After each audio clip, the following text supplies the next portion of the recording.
Hello, Dr. Michael Arnhem here again with Bernard the Barrister Bear. Say hello, Bernard. Hello. This is called an avoidable death. No, it's not about the late Queen. It's about negligence, clinical or medical negligence. To follow on from the previous video called simply medical negligence, you may recall from that, or if you haven't viewed that, then please have a look at that first.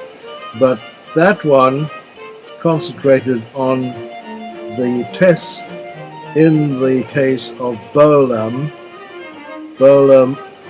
and Friar Hospital, 1957, which said that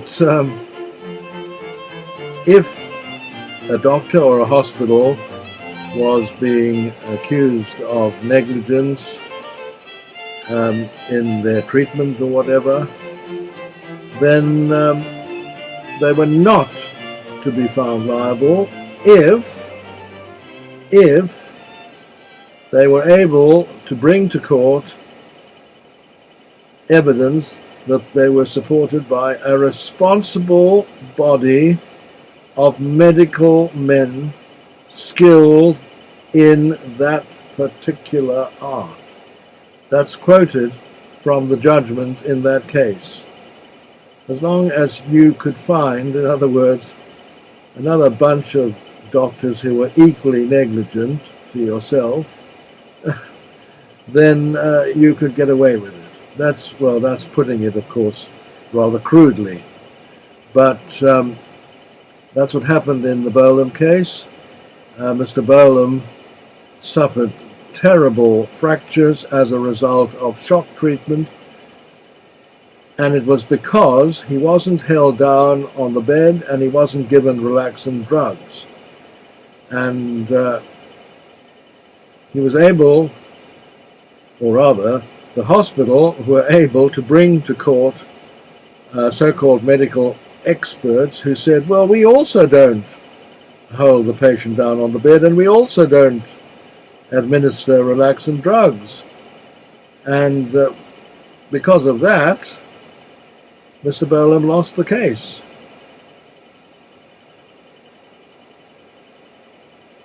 Now you might think, well, how can that possibly be right? Because what these other doctors were saying was basically, well, we are just as negligent as this hospital was, and so therefore they must be let off the hook. Well, of course, they would never say they were negligent. No, well, that's the point, of course. Bernard, as usual, has hit the nail on the head. These other doctors would not admit that they had done anything wrong, obviously. They were not admitting that. But they were saying that was their preferred method of dealing with this problem. Now, the law has moved on slightly, very slightly, but much less than you would expect. And this case, this video is called An Avoidable Death because it's about a 2-year-old boy, little Patrick Bolitho, who died after having 3 serious incidents within the space of 2 hours, 3 serious incidents of being unable to breathe and turning white, but he recovered twice. On the third occasion, his air passage was blocked, suffered cardiac arrest, and brain damage, which killed him.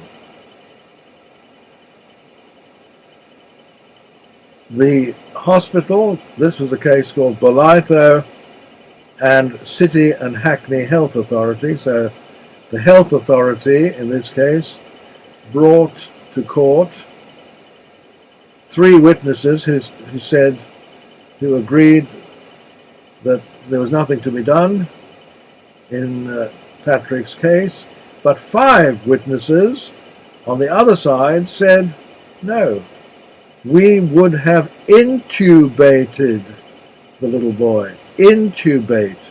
We would have passed a tube down his throat to enable him to breathe, and that would have saved him. That's why I've called it an avoidable death, with a question mark though, because we're not sure whether it would have saved him. Would it have been worth a try? Undoubtedly, I would say. But because of the Bolam test, poor little Patrick's mother, who brought the case, lost again, because they said, well, we are a court, we aren't trained in medicine, we can't judge between the 5 who said intubate and the 3 who said don't intubate. So, unfortunately, although it may look as though the Bolam test is no longer in force, it is still very much in force. And this is really only a hypothetical example of how it could be challenged. Yes, it's possible to challenge it, but very, very difficult. Very, very difficult.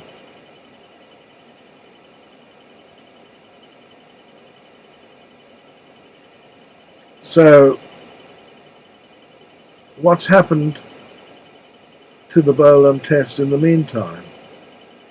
Well, I'm not telling you these stories about the cases because of the cases. This is about you, because clinical negligence is very much more common than one would hope. And therefore it's important, if you suffer from something like this, it's important to know what your chances are of getting justice. This Bolam test, even with this slight little tweak now, 1997 that was, Bolitho, it went all the way to the House of Lords. But I'm telling you about the cases not because of the cases, but because of the law underlying them, which could affect you. Think twice before you take a doctor or the health service or a hospital to court. Very worrying. I can't think of any other country where this test, or any other jurisdiction, where a test like the Bolam test still survives. I really can't. Well, there may be one or two. Who knows? But I'm not aware of any. Except in one respect. In one respect, the Bolam test has been challenged successfully, and that is in regard to informed consent, because that was actually one of the features of Mr. Bolam's complaint. Not only did they not do the procedure correctly and in a way which would have prevented his fractures, but also they never warned him about the possibility of anything like that happening. And in that respect, the law has now changed, and that is quite recent, a Scottish case called Montgomery and Lanarkshire Health Board 2015. Montgomery against, we would say, and Montgomery and Lanarkshire Health Board went to the UK Supreme Court, where it was decided that actually it is a duty of a doctor or a hospital to warn a patient in advance of risks in order to produce informed consent or an informed choice. But here also there's a little problem, which is only if that risk is material does it become obligatory for the doctor or hospital to warn the patient. Material, only material risks. What is a material risk? Well, it's really in two parts. One is how serious is the risk. It's got to be serious. And secondly, there's got to be a high likelihood of its happening. How high? Unfortunately, there's no real guidance on this. If there's 1 in a million chance of it happening, then even if it's serious, probably would not be called a material risk. If there's an 80% chance of it's happening, but it's not regarded as serious, then also it wouldn't be material. So, for example, if there was a risk that you'd get a boil on your bum as a result of the operation, and there's a very high chance, there's a 75% chance of your getting it, that would probably not be regarded as material because it's not serious enough. So there's got to be a high percentage, a high risk in terms of percentage, and it's got to be serious in terms of effect. But how do you determine what the likelihood is? Actually, that also is very speculative. You have to base it on previous incidents. So that could be a cause of argument as well. So it's not as clear-cut a departure from Bolam as one would like. But that definitely is progress. More next time.